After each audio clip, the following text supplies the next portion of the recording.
नमस्कार मित्रांनो, मराठी बोली या चॅनलमध्ये तुम्हा सगळ्यांचं स्वागत आहे. तर आज एड लागलं प्रेमाचं या मालिकेचा आजचा भाग खूपच धमाकेदार झालेला आपल्याला बघायला मिळणार आहे. कारण आजच्या भागामध्ये मंजिरीने बरोबर गार्गीला तिच्या जाळ्यात अडकवताच गार्गीचं सत्य कसं समोर आलं हे आपल्याला बघायला मिळेल. तर इथे आता राया मंजिरीला आता अप्सरा नावाचा शोध लागलेला असतो. तेव्हा लगेच आता राया म्हणू लागतो, मिसफायर हे अप्सरा नाव नेमकं कुणाचं असेल? त्यावर मंजिरी म्हणू लागते, राया कदाचित ही एक मुलगीच असेल. आता हिचा शोध कसा घ्यायचा याचा विचार आपल्याला करावाच लागेल. असे आता दोघेही विचारात पडलेले असतात. त्याच वेळेस आता इकडे घोरपडे मात्र घराकडे निघालेलो असतो. पण आता ऐन वेळेस रात्रीची वेळ असते. खूपच शांतता त्याला जाणू लागते. त्याची एकट्याचीच बडबड चालू असते. आठवडा संपला पण काहीच हाती लागलं नाही. असं कसं हाती लागलं नाही? कोण असेल ती किलर? आणि ती एवढ्या लोकांना का मारत असेल? काय चालू ना काहीच कळायला मार्ग नाही. पण आज आठवड्याचा शेवटचा दिवस आहे. 8 दिवस खून झाला नाही, पण आजच्या दिवशी नक्कीच खून होऊ शकतो. आणि आज काही करून त्या किलरला रंगेहात पकडायचे. त्यासाठी जीवाची बाजी लावावी लागली ना तरी चालेल. पण कसं पकडायचं? कुठे असेल ती? त्याच वेळेस आता घोरपडेचं आजूबाजूला लक्ष जातं. अगदी सुमसाम जागा असते, शांतता असते. तेव्हा लगेच आता जयच्या मनात शंका निर्माण होते. एवढ्या सुमसाम जागेवरती नक्कीच काहीतरी होऊ शकतं. काहीतरी गडबड वाटते. मला हे सगळं आता रायाला कळवावंच लागेल. असे म्हणताच आता जय आजूबाजूला पाठीमागे बघू लागतो. कोणीतरी जणू त्याचा पाठलाग करतंय असं वाटू लागतं. त्याच वेळेस आता इकडे मंजिरी रायाला म्हणत असते, राया सहसा मुली अप्सरा नाव हे बरोबर नाही वाटत ना, पण कदाचित सोशल मीडियावरती जे अकाउंट असतात ना त्यावरती अप्सरा नाव ठेवली जातात. आपण सोशल मीडियावरती जाऊन चेक करायचं का? तिकडे आपल्याला याबद्दल काहीतरी कल्पना लागेल. त्यावर राय लागतो, मिसफायर पण अप्सरा नाव जरा विचित्र वाटतंय ना. का गं ठेवलं असेल असं नाव? कोण असेल? ती परीच असेल काही मग? त्यावर लगेच आता मंजिरी लागते, राया कदाचित एखाद्या कंपनीचं नाव असेल. ते बघ, ऑनलाईन ट्रॅव्हल बुकिंग केल्या जातात. कदाचित त्या कंपनीचं नाव असेल. आपल्याला चौकशी करायला पाहिजे रायाल. त्याच वेळेस राय म्हणू लागतो, हो मिसफायर. तेवढ्यात आता लगेच रायाला जयचा फोन येतो. त्याच वेळेस जयचा फोन उचलताच आता जय म्हणू लागतो, राया अरे कुठे आहेस तू? मी ज्या ठिकाणी आहे ना त्या ठिकाणी भयान शांतता आहे रे. आणि तुला माहिती आहे ना, आज विकेंडचा शेवटचा दिवस आहे. त्यामुळे राया मी तुला लोकेशन पाठवतो. तू लवकरात लवकर त्या ठिकाणी ये रे. मला ना इकडे काहीतरी गडबड वाटते. आज नक्कीच तो किलर इकडे येणार असं वाटतंय मला.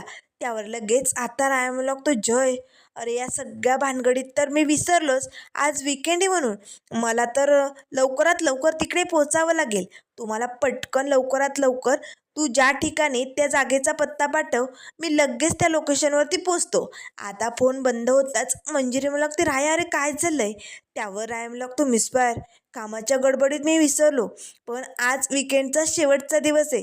या आठवड्यात एक बी खून झाला नाही आणि आज तो किलर खून करणार.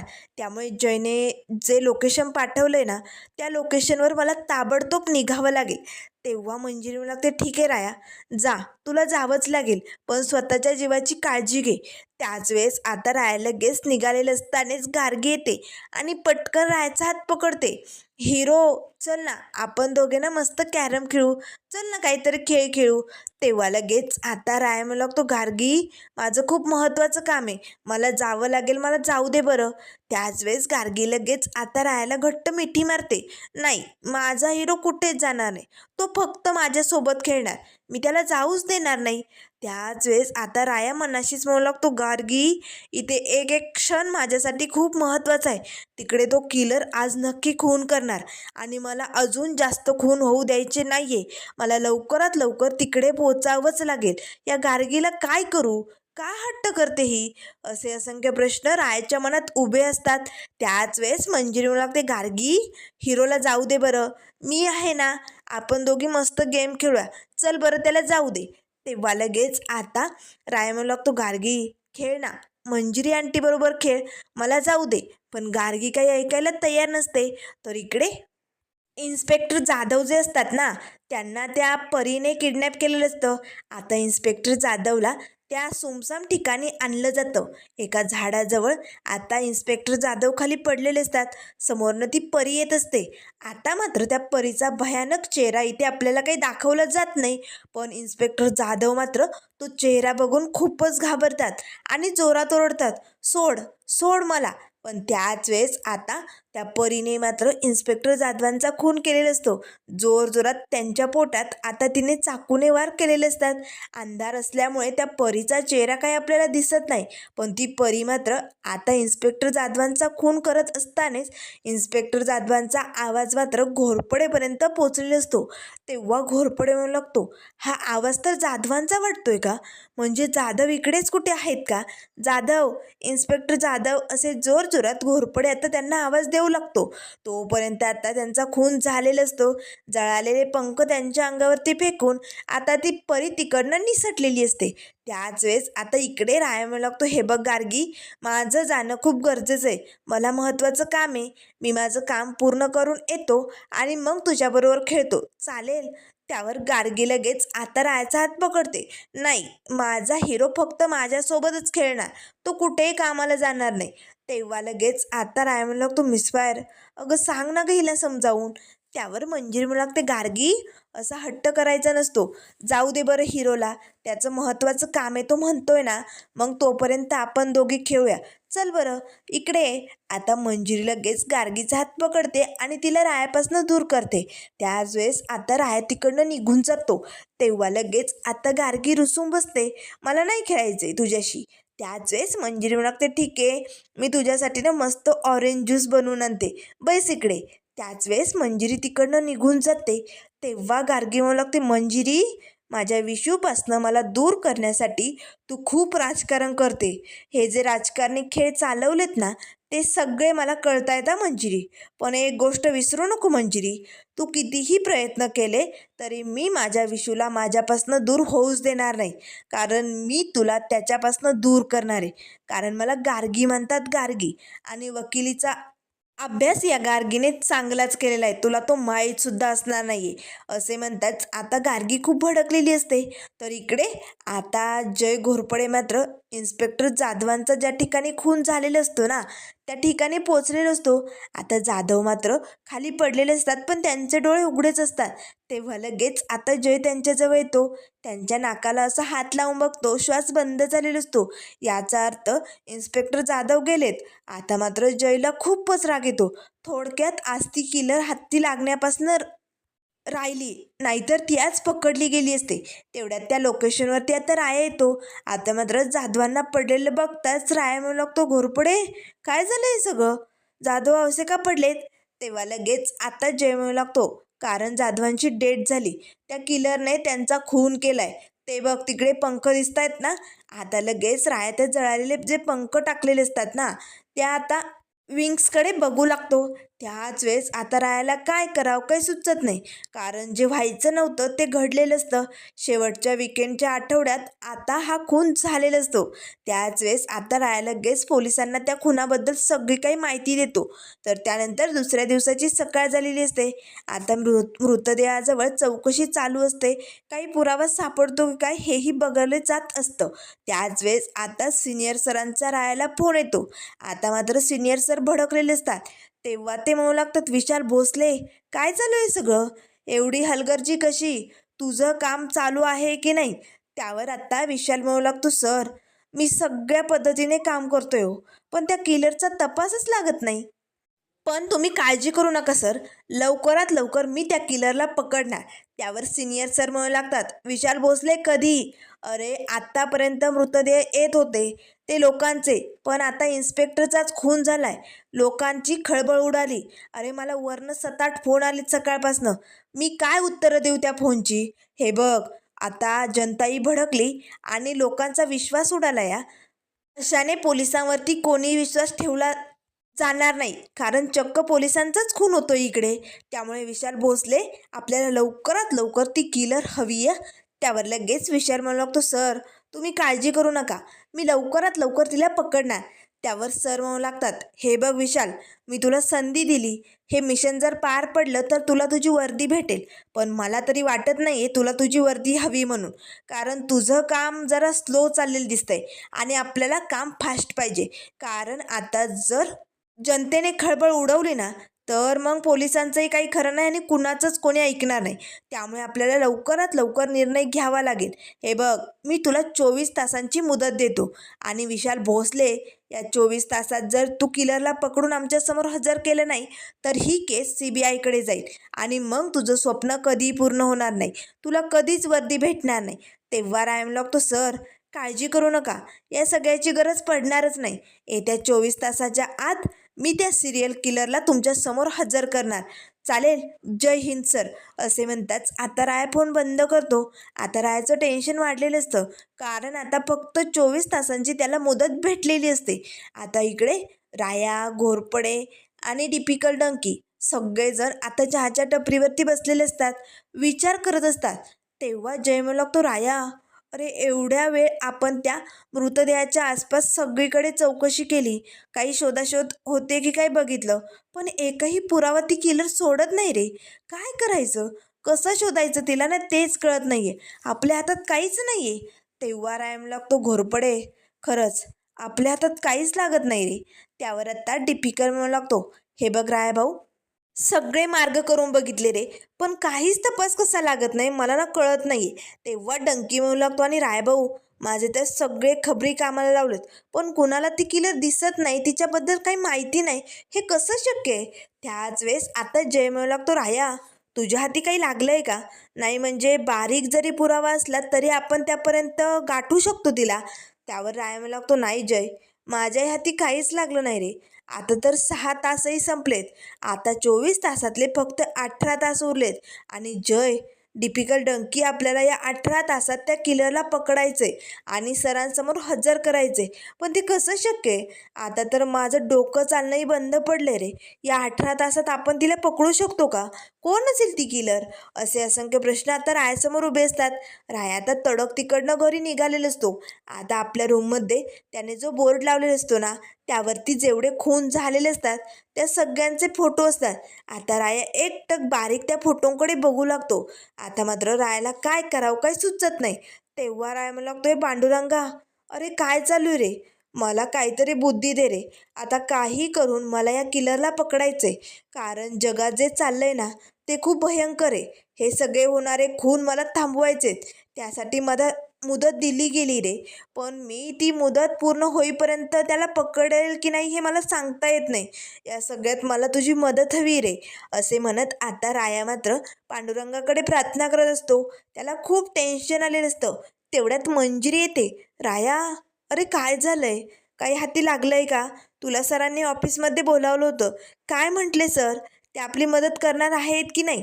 त्यावर राया म्हणू लागतो, मिस्टर, आता काय बी मदतीची गरज नाही ग, कारण आता आपल्या हाती काय बी लागणार नाही. तेवढा वेळच नाही आहे. सरांनी मला बोलावलं होतं, 24 तासांची मुदत दिली होती. त्या 24 तासात मला त्या किलरला हजर करायचं आहे त्यांच्यासमोर. पण त्यातले आता 12 तास संपले मिस्टर. आता राहिले फक्त 12 तास. आणि या 12 तासात काय शोध घेणार आहोत आपण? सांग ना. एवढ्या दिवसापासनं आपण काहीतरी पुरावा शोधण्याचा प्रयत्न करतोय, पण हाती काहीच लागत नाही. मग आता या 12 तासात काय हाती लागणार? सगळं संपलं. आता मिस्टर, आपलं स्वप्न नाही पूर्ण होऊ शकत. मला वर्दी नाही भेटू शकत आणि या किलरला मी नाही पकडू शकत. त्यावर मंजिरी म्हणते, राया, हार मानलीस तू? अरे आजवर आपल्यावर किती संकट आली, पण राया, तू प्रत्येक संकटाला निभावलं गेलंय. तू प्रत्येक संकटाशी मात करून झगडलाय. त्यामुळे राया, मला माहिती, माझ्या प्रेमावरती आणि माझ्या विठुरायावरती पूर्ण विश्वास आहे. तुला नक्कीच काहीतरी मार्ग सापडेल आणि तू त्या किलरला नक्कीच पकडून देशील. तुझं स्वप्न तू पूर्ण करशील. तेव्हा रायम लागतो, मिस्टर, हे कसं शक्य आहे? आता तेवढ्यात गार्गी तिकडे आलेली असते. गार्गी आता लगेच दरवाजाच्या बाहेरनं डोकावून आता दोघांचं बोलणं ऐकत असते. त्याच वेळेस मंजिरी लागते, राया, हे बघ, हे माझ्या गळ्यातलं मंगळसूत्र फक्त मंगळसूत्र नाहीये, ती तुझी ताकद आहे. तुझं माझ्यावरती असलेलं प्रेम आहे आणि हे मंगळसूत्रच आता तुझी ताकद वाढवणार. बघ राया, तू स्वतःला सिद्ध करणार. तू येत्या 12 तासात त्या किलरला पकडणार म्हणजे पकडणार. मी सांगते ना, माझा राया कधी बी हार मानू शकत नाही. एखादी गोष्ट करायची ठरवली की तो नक्की पार पाडणार म्हणजे पाडणार. त्यामुळे राया, आता तू तयारीला लाग आणि लवकरात लवकर त्या किलरला सरांसमोर हजर कर. त्याच वेळेस आता इकडनं गार्गी म्हणू लागते, अच्छा म्हणजे मंजिरीच्या गळ्यात जे मंगळसूत्र आहे ते मंगळसूत्र खरी या विशालची ताकद आहे. तर याचा अर्थ ते मंगळसूत्र मंजिरीच्या गळ्यातनं दूर करावं लागेल. एकदा का मंजिरीपासनं हे मंगळसूत्र दूर झालं की विशालची ताकद संपणार, त्यांच्या प्रेमाचा नायनाट होणार आणि ते मंगळसूत्र माझ्याकडे असणार आणि मग विशाल माझ्याकडे येणार. त्यावर लगेच आता मंजिरी रायाला समजवण्याचा प्रयत्न करत असते. त्याच वेळेस आता गार्गी म्हणू लागते, पण मंजिरी, तू तुझ्या प्रेमाचं मंगळसूत्र एवढं सहजासहजी काढून देणार नाही. त्यासाठी काय करायचं ना हे मला चांगलंच माहिती. आता गार्गी पटकन आपला मोबाईल काढते आणि तिच्या माणसांना कॉल करते. नीट ऐक, मी एका मुलीचा फोटो पाठवते. त्या फोटोतली जी मुलगी आहे ना, ती दिसायला जरी सुंदर सुशील असली ना तरी ती भयानक आहे. मला तिच्या गळ्यातलं मंगळसूत्र हवंय, पण ती सहजासहजी तुम्हाला ते देणार नाही. तेवढ्यात आता शशिकला गार्गीच्या पाठीमागे येऊन उभी राहते. आता मात्र गार्गीचं हे समद बोलण्यात शशिकला ऐकत असते. तेव्हा गार्गी म्हणू लागते, नीट लक्षात ठेवा, ती सहजासहजी मंगळसूत्र तुम्हाला काढू देणार नाही. त्यामुळे ती पोरगी मेली तरी चालेल, पण तिचं मंगळसूत्र मला हवंय. तिचा जीव घेतला तरी चालेल. तुमचं काम तुम्हाला नीट लक्षात आलंय ना? तेव्हा लगेच आता गार्गी फोन बंद करते. आता मात्र तिचं हे सगळं बोलणं शशिकलाने ऐकलेलं असतं. तेव्हा लगेच आता राय म्हणू लागतो, मिस्टर चल, मला अजून काहीतरी पुरावे शोधावे लागणार आहे, मी निघतो. आता राया कामासाठी निघालेलं असतं. तर त्याच वेळेस आता मंजिरी आणि गार्गी दोघे इकडे मार्केटमध्ये आलेले असतात. आता गार्गी मंजिरीला म्हणत असते, मंजिरी आंटी, मला साडी खरेदी करायची. आता मात्र गार्गीने मंजिरीला मारण्यासाठी डाव आखलेला असतो. त्यामुळे ती तिला मार्केटमध्ये घेऊन आलेली असते. त्याच वेळेस मंजिरी म्हणते, ठीक आहे, चल आधी तुला साडी बघूया आणि मग पुढची शॉपिंग करूया. तेवढ्यात एक गुंड आत्ता मंजिरीजवळ येतो आणि मंजिरी आणि गार्गीकडे बघू लागतो. त्याच वेळेस गार्गी खूपच खुश होते. मंजिरी, आता माझ्याबरोबरचा तुझा शेवटचा क्षण समज. आता तुझं हे मंगळसूत्र माझ्याकडे असणार आहे. तुझ्या प्रेमाची ताकद संपणार मंजिरी. त्याच वेळेस आता तो गुंडा आता मंजिरीकडे बघू लागतो. तेव्हा मंजिरी लागते, हो काय, आमचा रस्ता का अडवलाय? चला व्हा बाजूला. आजूबाजूला सगळे गुंड आता गोलगरके घालून उभी राहतात. आता मंजिरी घाबरते. तेव्हा गार्गी म्हणू लागते, आंटी, कोण इथे लोक? त्याच वेळेस मंजिरी म्हणू लागते, कळत नाही तुम्हाला? रस्ता सोडा, आम्हाला जाऊ द्या. तेव्हा तो गुंड म्हणू लागते, आम्ही काय तुला ट्रॅफिक हवालदार वाटलोय का रस्ता सोडायला? आता सगळे गुंड हसू लागतात. तेव्हा मंजिरी म्हणू लागते, ते मला काही ठाऊक नाही, माझा रस्ता सोडा, आम्हाला जाऊ द्या. त्याच वेळेस तो गुंड म्हणू लागते, आम्हाला हौस नाही आली तुला अडवायची. तुझ्या गळ्यात हे सोन्याचं मंगळसूत्र आहे ना, ते दे पटकन आमच्याकडे, आम्हाला तेच हवंय आणि मग तू जाऊ शकते. त्यावर लगेच आता तो गुंड मंजिरीच्या गळ्यातलं मंगळसूत्र ओढणार. तेच मंजिरी त्याचा हात पकडते. हात लावायचं नाही, माझ्या मंगळसूत्राला हात लावायचं नाही. ते मंगळसूत्र म्हणजे फक्त सोन्याचा दागिना नाही, तर माझ्या प्रेमाची ताकद आहे आणि मी ते तुम्हाला कधी घेऊ देणार नाही. माझं मंगळसूत्र म्हणजे साक्षात माझा राया आहे तो. त्याच वेळेस आता मंजिरी लगेच त्या गुंडाचा हात पकडते. तेव्हा तो गुंड म्हणू लागतो, मला नडतेस, आता तर तुला दाखवतोच. आता तो गुंड मंजिरीवरती हात उचलणार. तेच पाठीमागनं राया येतो. आता राया मात्र पटकन त्या गुंडाचे केस पकडतो. तेच वेळेस आता मंजिरी, गार्गी सगळेजण रायाकडे बघू लागतात. गार्गीला तर धक्का बसतो, हा विशाल का मध्ये आलाय? तेव्हा लगेच राया म्हणू लागते, आई गाई माईची इज्जत करणारा राया आहे मी. आणि जो कोणी त्यांच्यावरती हात उचलतो ना, त्यांचा हात मात्र जागेवरती ठेवणारा नाही आहे मी. आता तुझा हात गेलाच म्हणून समज. आता राया लगेच जोरदार दिशी त्याला मारतो. तो गुंड खाली पडतो. त्याच वेळेस आता बाकीचे गुंड लगेच रायाला मारू लागतात. रायाही आता त्या गुंडांची धुलाई करत असतो. पण मात्र आता ते सगळे गुंड एकत्र येऊन रायाला जोरजोरात मारू लागतात. राया खाली पडलेला असतो. सगळे गुंड आता जोरजोरात त्याला मार देत असतात. मंजिरी ओरडत असते, थांबा, काय चालू आहे, सोडा राया, तुला काही होणार नाही. राया बाजूला व्हा, सोडा माझ्या रायाला. पण ते गुंड काय ऐकायला तयार नसतात. गार्गी मात्र घाबरलेली असते, कारण तिने मंजिरीला मारण्यासाठी गुंड बोलावलेले असतात ना. पण जर माझ्या विशूला काही झालं तर? मंजिरी आता जोरजोरात ओरडत असते, वाचवा, माझ्या रायाला कोणीतरी वाचवा. त्याच वेळेस आता भडकलेली गार्गी समोर येते. थांबा, तुम्हाला त्याला मारायला नाही बोलावलंय मी, मंजिरीला संपवायचंय तुम्हाला. आता मात्र मंजिरीने गार्गीच्या तोंडचे बोलणं ऐकलेलं असतं. तेव्हा मंजिरी गार्गीकडे बघते. काय बोललीस तू? परत एकदा बोल. तेव्हा गार्गी लागते, आंटी मी कुठे काय बोलले, काहीच नाही. तेव्हा मंजिरी लागते, अच्छा, म्हणजे तुझं खरं सत्य समोर आलं तर. गार्गी, तू बरी झाली हे मला आधीच माहिती होतं आणि म्हणूनच तर तुला मी माझ्या या जाळ्यात अडकवलंय. आता गार्गीला धक्का बसतो. तर आता गार्गी मात्र लगेच रागाने मंजिरीकडे बघू लागते. आता ते गुंड रायाला मारत असतात. तेव्हा मंजिरी लागते, राया, तुला माझ्या प्रेमाची आणि आपल्या विठुरायाची शपथ आहे. तुला आता या गुंडांचा सामना करावाच लागेल. माझ्या प्रेमासाठी तुला लढावंच लागेल. त्याच वेळेस राया लगेच पटकन त्या गुंडांचे वार असे ढकलतो. आता सगळे गुंड खाली पडलेले असतात. राया उठतो. हे बघा, माझ्या मिसफायरचा शब्द आणि विठुरायाचं वचन हा राया कधी बी मोडत नाही. आणि आता तुम्हा समद्यांची धुलाई होणार. एकाला बी जित्ता सोडणार नाही हा राया. त्याच वेळेस आता मित्रांनो पुढील भागामध्ये आपल्याला बघायला मिळेल, मंजिरी आता हसतच गार्गीजवळ येते. गार्गी, तुझं सगळं खरं रूप आता आमच्या समोर आलंय. तुला काय वाटलं, तू मला मारण्यासाठी हा सगळा डाव आखलाय? पण गार्गी, खरं तर तू नाटकं करत होती, पण आम्ही तुझ्या जाळ्यात अडकतच नव्हतो. आम्हाला आधीपासूनच माहिती होतं तू बरी झाली, कारण आम्ही तुला आमच्या जाळ्यात अडकवत होतो. आता ते कसं अडकवलंय मंजिरीने आणि का, आणि ती किलर कोण असणार, तिचा गार्गीशी काय संबंध असणार, हे सगळं आपल्याला बघायला मिळेल.